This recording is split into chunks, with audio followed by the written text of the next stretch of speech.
Clark. Real quick, can everybody pull out your orange sheet of integrity? The orange sheet of integrity. After today's talk, for those of you that would like a copy of the PowerPoint presentation and the slides and some of the notes, I'd be happy to send that to you. But one of the things that helps me, because I do speak to a couple hundred groups a year, is going through here. If you could just take a second to rate yourself, if you see at the bottom right here, on a scale of 1 to 10, with 10 being the best, how happy are you with your company's PR campaign? Obviously, if you don't have one, it'd probably be a 1, and if you had a great one, it might be a 10, but just so I kind of know where you're coming from. And then the second question is on a scale of 1 to 10, with 10 being the best, how confident are you that you have the tools needed? Some people here might go, hey, I know everything that you're talking about, so I don't need any of that stuff. Thank you very much. Third question is on a scale of 1 to 10, with 10 being the best, how much do you know about PR before today's presentation?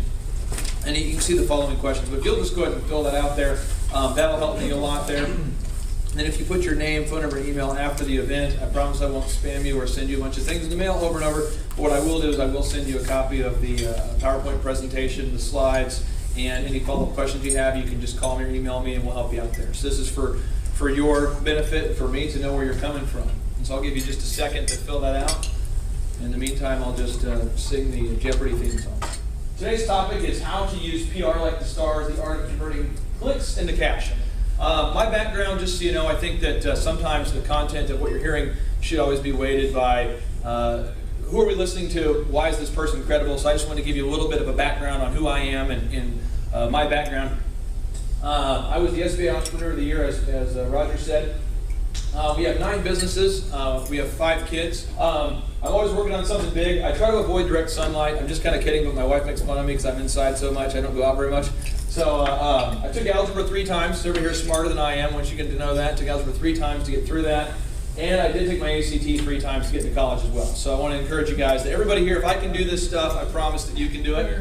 Okay, so the 6 things we're going to go over today. 6 things is 1 is what is the definition of public relations? 2, what are your business goals for this year? 3, how will viral and passionately positive PR help you achieve your goals? 4, why does PR work? 5, if this works, why doesn't everyone just do it? And 6, what are the systematic step-by-step steps that you must take to launch an effective PR campaign? This is a quote I want you to either write down or just remember in your brain. I define what I do as gift wrapping. If you package a bracelet in a Tiffany box, it will have a higher perceived value than if presented in a Kmart box. Same bracelet, different perception. Well, who here remembers the British invasion when the Beatles landed? I do not. I'm 32, so I don't remember that specifically. I've seen who remembers when they landed here, okay? True story. They landed. If you read a book called Guerrilla PR 2.0, you can read the historical review of this, but it's Guerrilla PR 2.0. Phenomenal. The Beatles land, from Britain. They land over here. No one knows who they are at this point. Okay, so the kids are like, who are these guys? So then their publicist says, let's try that again. He goes to a local high school, gives them signs, pays the kids $5-10 at the time, like $1 each, 50 cents each. Says, hold these signs and scream their names. Like, who are these people? It doesn't matter. Scream and we'll film you. And then the Beatlemania, they took the photos, Beatlemania group, okay? Another example, a guy by the name of Frank Sinatra. They paid someone to faint in every crowd.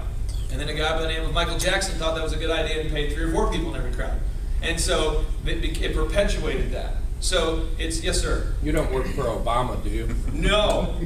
But I will tell you that one of the things that's hard for me to deal with is, regardless of where you line up in your political views, one of the things that's it was hard for me on the outside in looking into it, is PR can control what people think, whether it's true or false.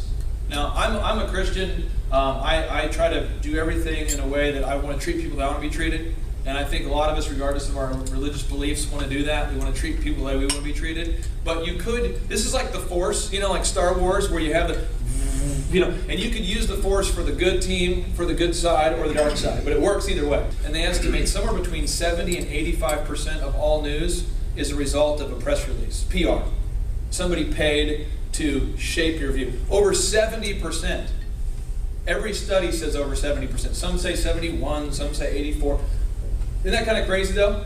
Think about watching the news tonight and how that affects your worldview. Now, right now as a culture, what's the bias that the whole culture has, that every time you turn on the news, when it comes to the environment, what's the thing we're all being told to do? We all need to go green. Agreed. Aha. So is that a trend, or is that going to be a long term? Like, is that going to last? Is that a fad or a trend? Is that going to last beyond a year, you think? A trend. A trend? Now, at some point when I was in 7th grade, some of you remember this, we were told that the hydrocarbons, released from cars are damaging the ozone, right?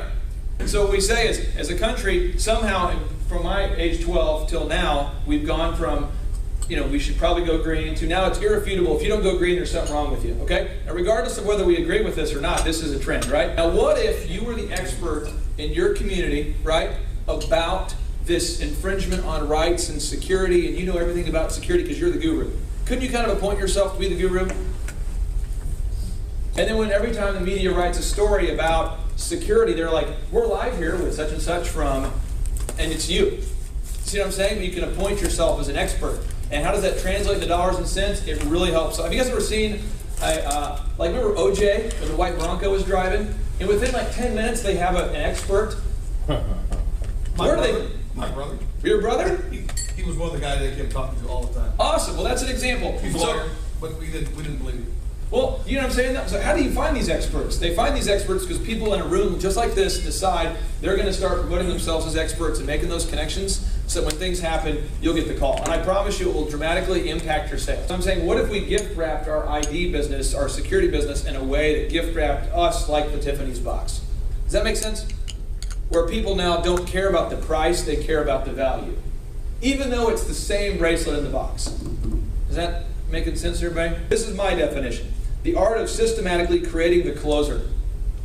The closer that you can use to enhance your existing reputation and close more deals now. When you get in front of your ideal clients and likely buyers. Again, the art of systematically creating the closer.